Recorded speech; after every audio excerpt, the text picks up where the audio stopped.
All right, welcome to the first year drawing workshop graphite. This is video D6. This should be the last one. By now you've filled in all of these 22 values over here. You've done these 9 additional textures. You've done your abstract expressionist drawing in here. And now we're going to explore this on an actual abstract building, a real simple building, where we have sunlit surfaces are going to be in the 2 zone of value. The shady surfaces are going to be in the 5, and the shadow surfaces are going to be in a 9. So with the 3 different kind of values and looking at the different textures, I've recreated that here so we can explore that. So we've got a little window on the side here. This is the shadow over here, right? Here's our horizon line. That means that this is the sunlit surface here and up in here. That means we're going to have a little bit of a shadow coming down off of this guy. These surfaces will be in shade. This is in shadow. So we can start off by doing the lightest, the 2.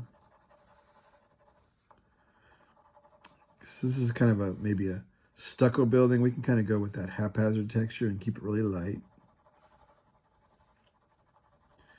This is going to be the lightest part of our building because it's in sunlight.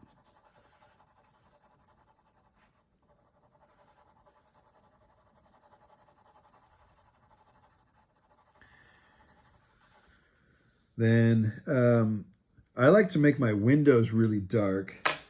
So this zone right in here is going to be all the way up around an 8 or a 9. And that's, if you were to look outside right now and it's daytime, you'll see that usually the darkest parts of the building are the windows. It's the exact opposite at night, right? Because the lights are on and the building glows from the inside and telegraphs the outside. But in the daytime, it's going to be pretty dark. So we can even make that a little bit darker. That's our window opening. This surface behind here is in shade, and there's a shadow cast by the header. So this is going to be a little bit darker still, but then this part needs to be lighter than the window, but darker than the sunlit surface. So now you kind of have a window with a little bit of a shadow on there, and the sill. You can't see the sill, but the jamb is in a little bit of shade. So these surfaces here are also in shade, so they have to get a little bit darker, maybe like a 5. I'm going to keep with that same sort of haphazard texture because this is, an uneven stucco surface, and cement plaster surface. So this kind of texture makes a lot more sense. Keep in mind that it can't be as dark as this 9 window or any of the shadows, but it's about halfway between the 2 and the 9. And when in doubt, lay down a little bit less because it's easier to go darker if you find that you're too light.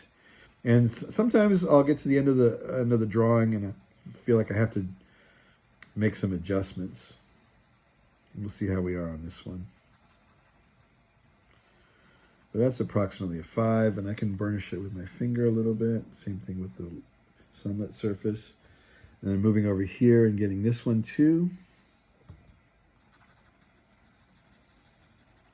These two have to match because they're both in the same shade, away from the sun, but not in shadow, which is the darkest part. So the building itself casts a shadow, but the surfaces away from the sun are in shade. Value of 5. This guy right here in the middle is also in the same shade as these two are, but to kind of create a little bit more contrast between these two surfaces, I like to make it a little bit darker. So I'm going to go with a slightly softer lead here.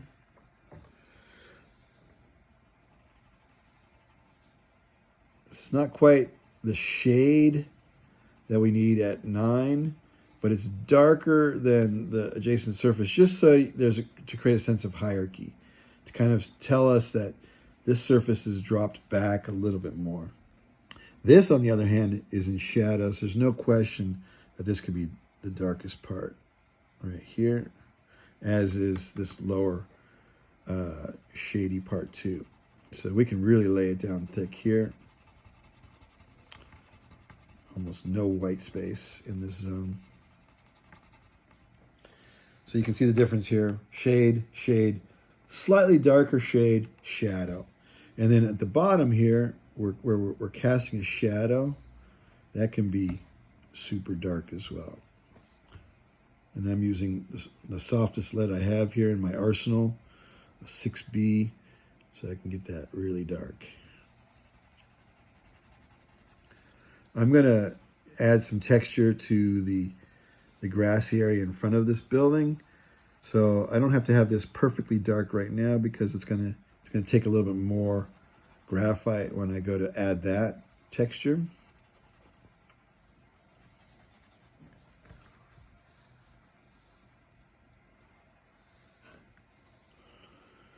But there you have it. So now we have the sunlit surface, the shady surfaces, shady but set back a little bit, kind of as the servant and served spaces, the shadows.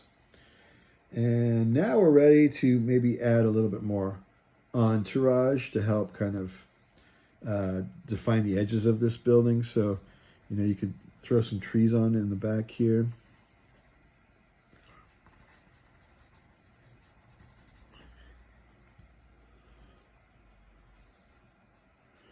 That will also help distinguish between this white surface, which should be really more like a 2. I forgot to add that little 2 in there. And then the background behind it. But yeah, I like using foliage as entourage to kind of help define the edges of the building. I do that whether I'm in watercolor or working in graphite.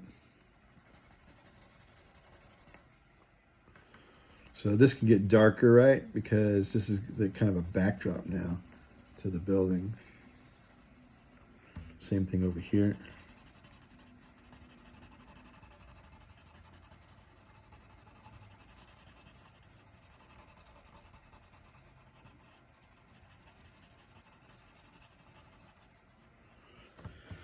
And then now's the perfect time to explore that idea of mowing the lawn that we talked about. So this grassy area in front here, we'll just kind of come down here and add that mowing of the lawn texture in front here. This is just to kind of help define the foreground foliage, which is just a field of grass. The nice thing here is now we can just kind of go right over the shadow with that same mowing of the lawn, so it gets a little bit darker. We want it to be dark enough so that it works in contradistinction to the building itself, but not too dark that it starts taking away the shadow. But you can see now why we call it mowing the lawn, because we're literally just sort of suggesting this kind of grassy area in front. And it can start getting even wider as you get closer to it. So there's our grassy area. And if we want, because this is California, we can add a little bit of hillside to the back.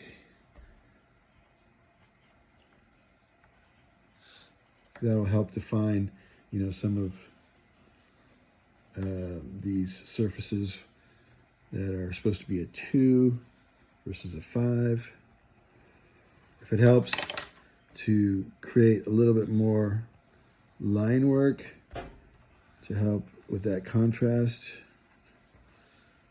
it never hurts to come back and revisit these lines, which get a little bit muddied when your hand is dragging over all this graphite. But as you probably know from looking out in the landscape, there's more atmosphere between us and the furthest peaks.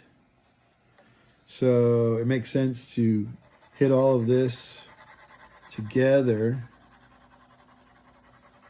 with like a 1, and then come back and hit the closer in ones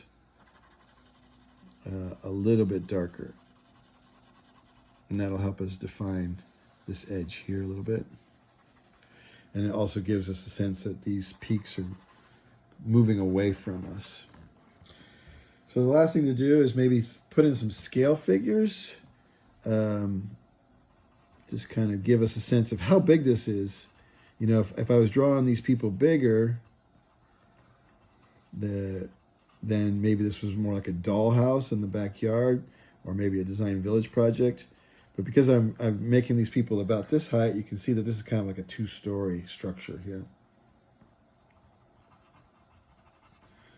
And there you have it. I mean, that's done really quickly for demonstration purposes. If this was a true rendering, I would slow it down and get a little bit more accurate with stuff. But the point is that you can put together a pretty cool, valued, and textured drawing with not a lot of time. So there you have it. Now,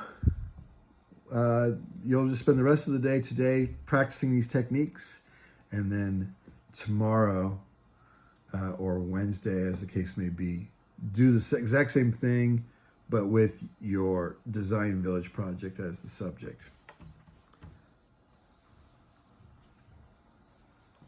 Thank you for joining us.